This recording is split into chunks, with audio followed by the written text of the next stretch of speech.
وحده لا شريك له ونشهد أن سيدنا وسندنا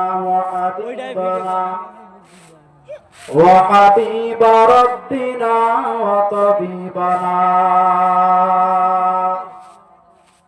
وطبيب قلوبنا ومولانا محمدا عبده ورسوله الذي أرسل إلى الخلق بشيرا ونذيرا وداعيا إلى الله بإذنه وسراجا منيرا أما بعد فأعوذ بالله من الشيطان الرجيم بسم الله الرحمن الرحيم يا أيها الذين آمنوا توبوا إلى الله توبة نصوحا قال رسول الله صلى الله عليه وسلم التائب من الذنب كمن لا ذنب له أو كما قال النبي عليه الصلاة والسلام صدق الله المولانا العظيم صدق رسوله النبي الكريم ونحن على ذلك من الشاهدين والشاكرين والذاكرين والحمد لله رب العالمين سبحانك لا علم لنا إلا ما علمتنا إنك أنت العليم الحكيم اللهم زدنا ولا تنقصنا وأكرمنا ولا تهنا رب أني مغلوب فانتصر সকলে মুসলমানের আওয়াজ দিয়ে সকলে জবান ছেড়ে একবার বলেন আল্লাহুম্মা আমিন যদি কথা দাও বন্ধু দিনের পথে দৃঢ় থাকবে কথা দাও দিন কায়েমের অগ্রণী ভূমিকা রাখবে তবে তোমাদের কুরআন শোনাবো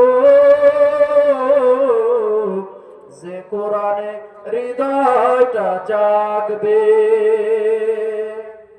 আমার গানে যদি সবার মনে ইমানি দীপ্তি ছড়ায় আমার সুরে যদি সবার প্রাণে জিহাদি চেতনা যোগায় তাহলে আমার এই কণ্ঠ আন্দোলনের কাজে লাগবে যদি কথা দাও বন্ধু দিনের পথে দৃঢ় থাকবে কথা দাও দিন কায়েমের অগ্রণী ভূমিকা রাখবে তবে তোমাদের কুরআন শোনাবো যে কোরআনে হৃদয়টা জাগবে আলহামদুলিল্লাহ আল্লাহ পাকের দরবারে লাখো কোটি শুকরিয়া যে আল্লাহ পাক রব্বুল আলামিন মাগরিবের নামাজের পর থেকে হরিহরনগর দারুল উলুম সুবহানিয়া মাদ্রাসায় আসার বসার তৌফিক দিলেন। এই জন্য সেই মহান মালিকের দরবারে জবান ছেড়ে আমরা বলি আলহামদুলিল্লাহ। লক্ষ কোটি দরুদ ও সালাম বর্ষিত হোক বিশ্ব মানবতার কান্ডারি সাইয়্যিদুল মুরসালিন রাহমাতুল লিল আলামিন শাফিউল মুসলিমিন খাতামুন নবিয়্যিন মুহাম্মদ রাসূলুল্লাহ সকল বলি সাল্লাল্লাহু আলাইহি ওয়াসাল্লাম। সম্মানিত এলাকাবাসী, এই দিনের মার্কাজ আগামীকাল হয়তো এখানে থাকবে না। আজ এই অনুষ্ঠান আমাদের ভাগ্যের চাকা ঘুরতেছে। এখানে যারা উপস্থিত হতে পারবে তারা সুবহানাল্লাহর আওয়াজ দিতে পারবে, উপস্থিত যারা হতে পারবে আলহামদুলিল্লাহর আওয়াজ দিতে পারবে। বান্দা লাভ ছাড়া কোনো ক্ষতি তার হবে না, যার কারণে রাসূলুল্লাহ সাল্লাল্লাহু আলাইহি ওয়াসাল্লাম হাদিস শরীফের ভিতরে ইরশাদ করেছেন, قال رسول الله صلى الله عليه وسلم من قال سبحان الله والحمد لله تملأان تملأ ما بين السماء والأرض। এরে হরিহরনগরের মুসলমান, আপনার আমার মায়ার নবী রাহমাতুল লিল আলামিন জানায় দেন, কোন ব্যক্তি যদি একবার সুবহানাল্লাহর আওয়াজ দেয়, একবার আলহামদুলিল্লাহর আওয়াজ দেয়, আপনার আমার মায়ার নবী রাহমাতুল লিল আলামিন ডেকে বলেন, কোন ব্যক্তির জবান থেকে সুবহানাল্লাহ আলহামদুলিল্লাহর আওয়াজ যদি বের হয়ে যায়, আল্লাহ পাক রব্বুল আলামিন ওই আল্লাহর বান্দার আমলনামার ভিতরে আল্লাহ আসমান জমিনের মধ্যে খালি জায়গা যত আছে সমস্ত খালি জায়গাটাকে আল্লাহ নেক দ্বারা পূর্ণ করে সওয়াব ভরপুর করে দিবেন। জোরে বলেন সুবহানাল্লাহ। আতিনা ফি দারে দুনিয়া না হাসান, আতিনা ফি দারে উকবানা হাসান, ইয়া গিয়াসাল মুস্তাগীসিন আহদিনা লফতিখারা বিল উলুমে ওয়াল গিনা। হর গরিদে নেকে তু তৈয়ার হ্যায়, जो न मांगे उसे तू बेजार है। কোন ব্যক্তির জবান থেকে যদি সুবহানাল্লাহর আওয়াজ বের হয়, মাহফিলের ময়দান আমাদের ব্যাটারি চার্জ হওয়ার একটা ময়দান, এই ময়দানে আসার পরে একবার সুবহানাল্লাহ বের হবে তো রাসূল বলেন, ওই বান্দার আমলনামায় আসমান জমিনের মধ্যে ফাঁকা জায়গা যত পরিমাণ হয়, ফাঁকা জায়গা সম পরিমাণ নেক দ্বারা আল্লাহ তার আমলনামা উঠায় দিবেন। সুবহানাল্লাহ। আমি যে আয়াতে কারিমা আপনাদের সামনে পাঠ করেছি, আল্লাহ বলেন, ইয়া আইয়ুহাল্লাযীনা আমানু তুবু ইলাল্লাহ তাওবাতান নাসুহা। হে ঈমানদারগণ, তোমরা আল্লাহর দরবারে খাঁটি দিলে তওবা করো। আর আল্লাহ পাক রব্বুল আলামিন বারবার ডেকে বলেন, উদউনি আস্তাজিব লাকুম। হে মুসলমান, আল্লাহর দরবারে তওবা করো, আল্লাহকে ডাক দাও। যদি আল্লাহকে ডাকা হয়, আল্লাহ আমাদের এই ডাকে সাড়া দিবেন। আজ আমরা দুনিয়াতে সদা গুনাহ নিয়ে ব্যস্ত থাকি, কিন্তু মুসলমান মনে রাখতে হবে, অন্ধকার কবরে একদিন না একদিন আপনাকে আমাকে যেতে হবে। চোখের পলকে আমি আপনি লাশ হতে পারি, কথা বলেন ঠিক কিনা? চোখেরই পলকে তুমি হতে পারো লাশ, চিরতরে বন্ধ হবে তোমারই নিঃশ্বাস, হবে এলান তোমারই নাম মসজিদের মাইকে। বাড়িওয়ালা নাই রে বাড়ি নাই রে দুনিয়াতে, বাড়িওয়ালা নাই রে বাড়ি নাই রে দুনিয়াতে। ও হরিহরনগরের মুসলমান, ও জীবননগর থানার মুসলমান, চোখের পলকে আমি আপনার লাশ হয়ে যেতে পারে, লাশ হয়ে যাব। তবে অন্ধকার কবরে সামানা গোছায় যাও। আজ পৃথিবীর জমিনের দিকে যেদিকেই তাকাইবে, সেই দিকে শুধু গুনাহ আর গুনাহ, গুনাহ আর গুনাহ। আজ আমার আপনার হাত চলে গুনাহের দিকে। এরে হরিহরনগরের মুসলমান, ও পর্দার আড়ালের অন্তরালের আম্মা জানেরা, মাইকের আওয়াজ যত দূর যায় কানটা খাড়া করে, দিলের কানটা খাড়া করে শুনবেন। এই মুসলমান ইমানদার পৃথিবীর জমিনের মধ্যে ছিলেন, তৎকালীন জামানার ভিতরে একজন নারী ছিল বড় খারাপ। মায়ার নবী একদিন সাহাবীদের মাঝে একটা ঘটনা তুলে ধরলেন। এক আল্লাহর বান্দি বড় খারাপ, বড় গুনাহগার। আল্লাহর বান্দি ময়দানে আল্লাহর বান্দি বড় গুনাহগার। আল্লাহর বান্দি একদিন রাস্তা দিয়ে হাঁটতেছে, রাস্তা দিয়ে হাঁটে, হাঁটতে হাঁটতে দেখে একটা কুকুর সামনে দেখা যায়। কুকুরটা পানি পিপাসায় ছটফট করতেছে। এর এলাকার মুসলমান, আল্লাহর বান্দি তার নিজের শরীরের ভিতরে তার চেহারার উপর একটা রূপ উড়না দিয়েছিল, বড় একটা উড়না। কিন্তু বর্তমান সমাজের মধ্যে এমন অবস্থা হয়, উড়নাটারে আজ আমাদের মা বোনেরা রাস্তা দিয়ে যখন হাঁটে, উড়নাটা আজ গলার মাফলা বানায়া চলে আসে না নাই। শহরে বাজারে দেখো নারীদের ঢল, পর্দাবিহীন তারা করে সালমান, অন্যকে তার দিকে আশেক বানায়। দেশটায় আজি ধ্বংস নারী বেপরদায়, সবার মুখে একই আওয়াজ হায় হায় হায়।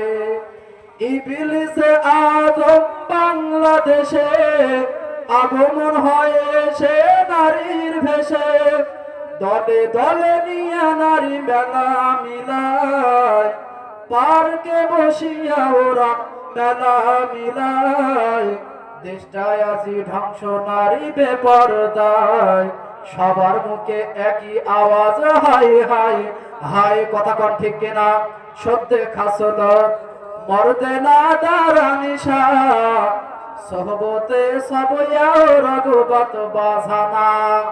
ওই এলাকার মুসলমান মায়ার নবী বয়ান করে শোনায়, সাহাবায়ে কেরাম তাকায় তাকায় দেখেন, মায়ার নবীর কথাগুলো দিল দিয়ে শোনে।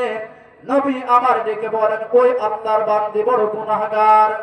আল্লাহর বান্দি রাস্তায় দেখেছেন একটা কুকুর, এই কুকুরটা জিহ্বা বের হয়ে গেল। আল্লাহর বান্দি কুকুরটা জিহ্বা যখন বের হয়ে যায়, বুঝতে পেরেছেন পানির দরকার। আল্লাহর বান্দির পায়ে ছিল একটা চামড়ার মোজা, মাথায় ছিল একটা উড়না। উড়নাটারে মোজার সাথে পেঁচায়া কুয়ার থেকে পানি উঠায়া আল্লাহর বান্দি যখন কুকুরকে পান করাইলো, ওই কুকুর আল্লাহ পাকের এই মাখলুকটা পানি খাওয়ার পর স্বস্তি পাইছে, বড় আরাম পাইছে। মায়ার নবী বলে, সাহাবীরা শুনে নাও। এমন সময় আল্লাহর পক্ষ থেকে আওয়াজ চলে আসছে, বান্দি তুমি দুনিয়াতে বসে যত গুনাহ করেছো, আমার আল্লাহ সব অন্যায় অপরাধ ধুয়ে মুছে তোমাকে পবিত্র বানা দিয়েছেন। সুবহানাল্লাহ। এর এলাকার মুসলমান, হাসরের ময়দানটা হবে বড় কঠিন ময়দান। একদিকে সূর্যের গরমের তাপ, অপরদিকে জাহান্নামের আওয়াজ, অপরদিকে আমার আল্লাহর একটা আওয়াজ দিবেন, লিমানিল মুলকুল ইয়াউম লিল্লাহিল ওয়াহিদিল কাহ্হার। হাসরের ময়দানটা কঠিন হবে।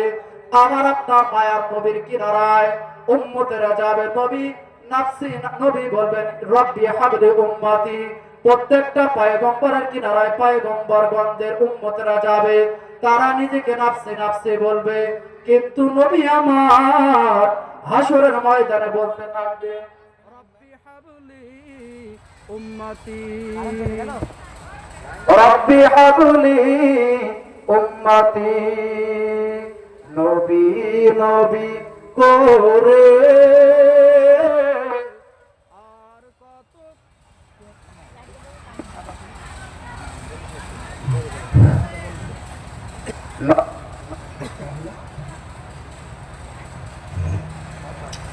নবী নবী করে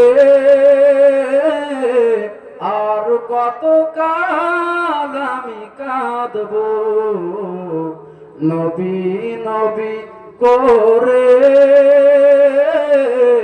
আর কত কাল আমি কাঁদবো নবী নবী করে আর কত কাল আমি কাঁদবো আপন নয়নে কবে জানি আপন নয়নে কবে জানি প্রিয় নবীকে আমি দেখব নবী নবী করে আর কত কাল আমি কাঁদব নবী নবী করে আর কত কাল আমি কাঁদব এই কান্দনে কবে জানি হবে সমাধি কেঁদে কেঁদে বুকের মাঝে হয়েছে নদী এই কান্দনে কবে জানি হবে সমাধি কেঁদে কেঁদে বুকের মাঝে হয়েছে নদী সেই নদী কেঁদে বলে সাগর বানাবো নবী নবী করে আর কত কাল আমি কাঁদব নবী নবী করে আর কত কাল আমি কাঁদব